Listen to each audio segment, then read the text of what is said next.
Un peu plus tôt cette semaine, un joueur de football de la NFL a fait un arrêt cardiaque sur le terrain. Ça nous a fait réaliser que ça peut vraiment toucher tout le monde, les problèmes cardiaques, les problèmes en général aussi de santé.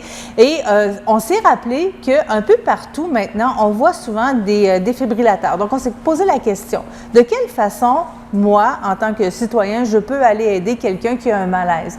Quelles sont les différentes étapes? Bien, évidemment, les meilleures personnes pour nous en parler, c'est les ambulanciers, les gens de Par Action. Ici, on est dans leur garage et ils vont nous expliquer tout ce qu'on peut faire avec ça. Tout d'abord, j'ai avec moi Frédéric Grégoire. Frédéric, vous êtes chef des opérations ici? Oui.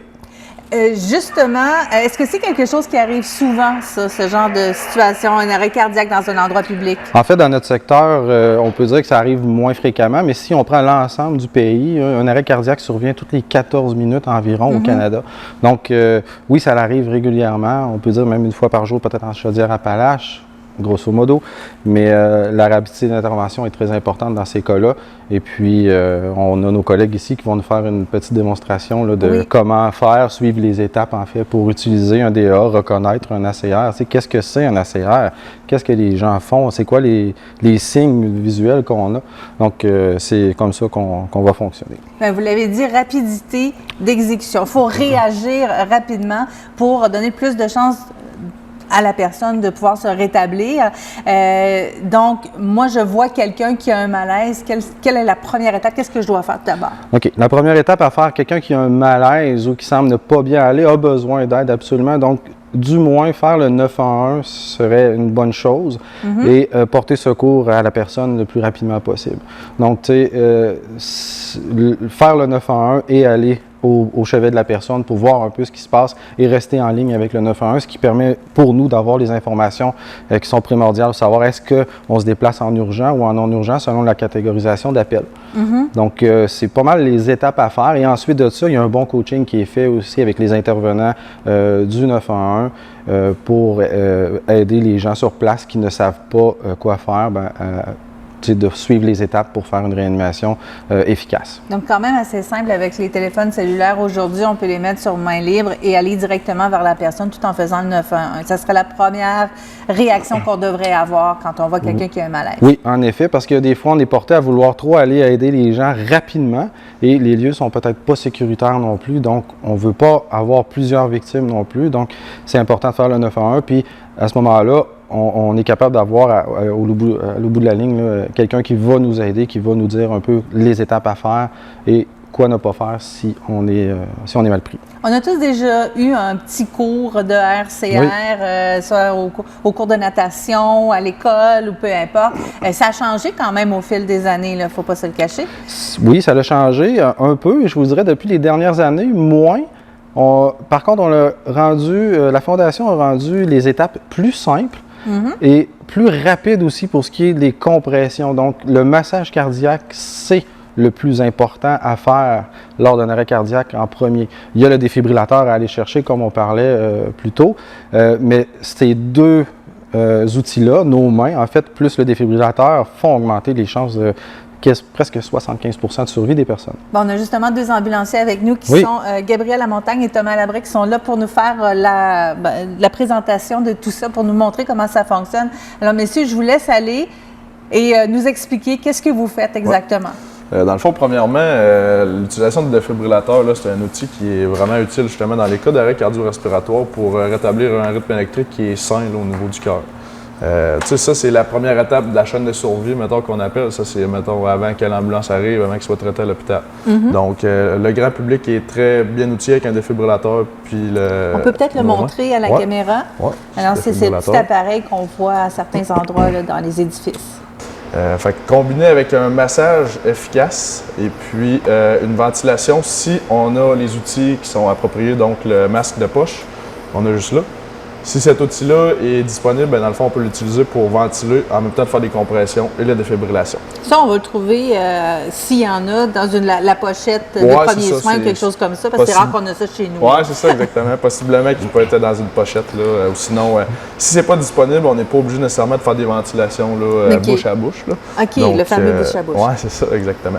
Fait que ça, on va juste vous montrer comment l'installer. On va vous montrer la profondeur des compressions qu'il faut faire là, au niveau de la RCA. Et puis, on va montrer aussi là, au niveau des clientèles là, qu'on a, mettons, souvent les clientèles pédiatriques. Oui. Donc ça, c'est aussi un autre positionnement des électrodes qui est différent au niveau du DA. Donc, on commence avec un adulte. Oui, exactement. On va commencer avec le modèle adulte. Donc, on entend que la machine nous parle, elle Ouais, nous donne des indications. la machine en donne des indications assez précises. C'est pas supposé d'être compliqué avec la machine. Là. Une fois qu'elle nous parle, là, on est vraiment bien guidé par la machine. Donc, on met l'électrode justement ici. On met l'autre électrode juste là, plus bas. Et puis... Ça, c'est pas sur le corps, c'est vraiment là, de l'autre côté. Donc, sur la poitrine et ça, sur le côté du corps. Okay. Donc, c'est ça. La première des choses qui est importante avant de commencer ça, on s'assure vraiment là, de stimuler la personne. On va essayer de la réveiller si elle est capable de se réveiller. Donc, je montrer le patient. Ouais. Exact. Donc, on essaie de réveiller la personne, on stimule. Et puis, si la personne ne répond pas, on peut prendre un pouls, mettons, au niveau carotidien ici. Si on ne sent pas de pouls, là, on peut vraiment commencer les manœuvres. Là, on peut commencer à masser. On peut commencer à mettre les électrodes. On peut ensuite aussi appeler le 911, qui est une très bonne idée, mettre quelqu'un en charge. Et puis ça commence la chaîne de survie, comme je vous disais, dans le fond, qui est le public est souvent le premier maillon de la chaîne de survie. Et puis ça, c'est avant même d'appeler l'ambulance. Il y a quelque chose à faire, tu sais. C'est pas parce qu'on n'a pas de DA non plus qu'il n'y a rien à faire. Mais le DA, c'est un bon outil, puis ça vient vraiment augmenter les chances de survie là, de grandement. On dit que l'outil principal en réanimation sont les premiers intervenants avec nos mains. Donc, le massage est très, très, très important. Débuter rapidement et ne jamais le cesser. On avait inclus, avec, comme Thomas disait, la ventilation, mais si on n'a pas les outils pour ventiler, on va faire que des compressions sans arrêt jusqu'à l'arrivée des secours. OK. Pour les compressions, de quelle façon est-ce qu'on s'y prend? Gabriel va vous faire une petite Donc, démonstration. Gabriel, lui, il va mettre ses mains sur le thorax du patient, donc sur la partie inférieure du sternum, on dit au centre du thorax. Si on veut une petite mesure universelle qu'on dit aux gens sous le bras, souvent, en le ramenant au centre du thorax, on vient quand même être bien positionné pour vraiment compresser le cœur. D'accord. Donc, et ensuite de ça, on va venir faire des compressions à une vitesse d'environ 100 à 120 par minute. Donc, c'est quand même assez rapide. Okay. On voit que là, Gabriel masse environ peut-être 105, 110. Donc, c'est le meilleur ratio pour faire une circulation le plus efficace possible. Ouais. Pour ce qui est de la force de compression, bien, on dit aux gens masser fort et vite. Donc, il faut masser un bon 2 pouces, 2 à 2,4 pouces, soit 5 à 6 cm pour que le cœur puisse bien se remplir et se vider pour effectuer une meilleure circulation. OK. Et on fait ça combien de fois, là, ou jusqu'à quand? Si on parle du DEA avec les premiers intervenants, donc on va faire l'ARCR aux gens sans arrêt jusqu'à l'arrivée des secours. D'accord. Donc, si on a un DEA, il va être utilisé avec en concomitance avec le DEA. Si on n'a pas de DEA et puis on ne peut pas ventiler, ça va être que des compressions sans arrêt, sans arrêt, sans arrêt, sans arrêt jusqu'à l'arrivée des secours. Ça, c'est des compressions pour un adulte. Donc, oui. À l'arrivée des secours, bien sûr, on se retire, on répond aux questions s'il y en a et on laisse faire les professionnels. Oui, c'est important de rester proche, pareil, parce qu'on va avoir quelques questions aussi à poser. Souvent, ça arrive. On a des interrogations, tu sais, puis c'est très utile d'avoir quelqu'un qui a vu la personne soit s'effondrer ou tomber. Peu importe, c'est que ça nous guide un petit peu dans notre rapport qu'on va donner à l'hôpital et puis pour continuer là, les soins. Il faut dire que le public aussi, il fait partie de la chaîne de survie. Donc, tu sais, si on est capable de l'utiliser dans notre équipe pour faire le massage parce qu'il masse très bien, on va l'inclure avec nous parce qu'on a beaucoup d'interventions à faire, nous, durant une réanimation. OK. Ça, c'est pour les adultes. Pour les enfants, ça peut arriver, bébés et jeunes enfants, justement. On sait avec la piscine l'été, entre autres. Oui. Si on y va rapidement, si on y pense, ça peut arriver. On peut avoir à réagir rapidement. De quelle façon? J'imagine que là, la pression n'est pas pareille, la façon de fonctionner avec l'enfant n'est pas pareille. Non, la base est sensiblement la même. Par contre, le positionnement des mains est différent et la force de compression, elle est différente aussi. Donc, je vais laisser les collègues continuer avec le massage, faire la démonstration. Donc, dans le fond, il y a un positionnement des électrodes qui est différent. Là, on appelle ça en antéro-postérieur. L'important, c'est de le mettre devant. Cette électrode-là devant, cette électrode-là derrière. Puis ça, dans le fond, on vient faire là, du 32 pour les protocoles grand public. Nous, les protocoles d'ambulance sont différents. Évidemment, on fait d'autres types de protocoles, mais au grand public, là, c'est ça exactement. Il y a plus de colle que ça. Pas de vêtements aussi. Ouais, ça va bien aussi. Ça.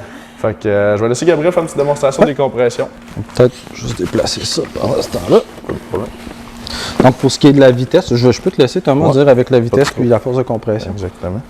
Bon, fait que ça, au niveau des compressions, là, c'est un petit peu moins profond, évidemment, que chez l'adulte. Fait que c'est ça. C'est vraiment là, d'aller faire une certaine profondeur pour que le cœur se remplisse, comme Frédéric disait. Et puis, c'est ça. Si on a un masque aussi on peut l'avoir sous la main, là, on l'installe à l'envers, on met ça et puis on ventile aussi comme c'était. Fait que, Et ça peut évidemment aider, et même sauver des vies à certains moments. Là, et surtout, c'est le but. Hein? On veut garder les gens avec nous. Lorsque la prise en charge est faite rapidement, selon la chaîne de survie, comme on dit, donc la reconnaissance de la CR a été faite rapidement, le 911 a été fait rapidement, le massage a été commencé rapidement. Le DA était inclus, les chances de survie, on les a vues, on a été témoins de ça. Justement, cet été, Gabriel et Thomas ont fait une réanimation avec succès, on a réanimé une personne ici. Tout ça, sa chaîne de survie-là, plus la rapidité d'intervention, permet d'avoir un taux de survie d'un bon pourcentage. Évidemment, on a des cours ou des mises à jour sur ce genre de technique-là au travail ou encore à l'école, mais il est possible d'avoir des cours aussi. Oui, si on va voir sur site Cœur et AVC, en fait, vous pouvez voir, il y a une panoplie de cours qui se donnent, différents cours pour différents types de personnes, différents types de clientèle, mais la base reste toujours la même, exactement la même. Je me plais à dire qu'il y a 4 priorités pour une réanimation efficace, c'est de reconnaître la CR, donc voir qu'une personne a besoin d'aide, qui ne respire pas du tout ou qui est inconsciente, respire difficilement. Ensuite de ça, les manœuvres de compression, donc le massage cardiaque est très important, comme Gabriel a fait. Ensuite de ça, inclure le DA si on est capable d'en avoir un proche et par la suite, amener avec les ventilations. Donc, on a peut-être retardé un petit peu certaines ventilations, mais nous, tout ce qu'on veut, c'est repartir le cœur le plus vite possible. Évidemment, pour la formation, là, on parle d'une demi-journée, puis c'est pas 2 semaines. Il n'y a pas de problème là-dessus, ça peut vraiment aider. J'aimerais, Frédéric, que vous me parliez, il y a quelque chose de nouveau que vous avez annoncé hier pour Par Action. Oui, très heureux aussi de vous l'annoncer. Le 15 janvier prochain, on a un ajout d'effectifs qui se fait dans notre secteur. Donc, présentement, ici, on a 2 ambulances. Une qui est sur des quarts à l'heure, prêt à partir tout de suite, comme notre équipe ce matin. Et on a une autre équipe qui sont de type faction, donc qui sont à la maison et viennent en support à l'équipe, à la première équipe.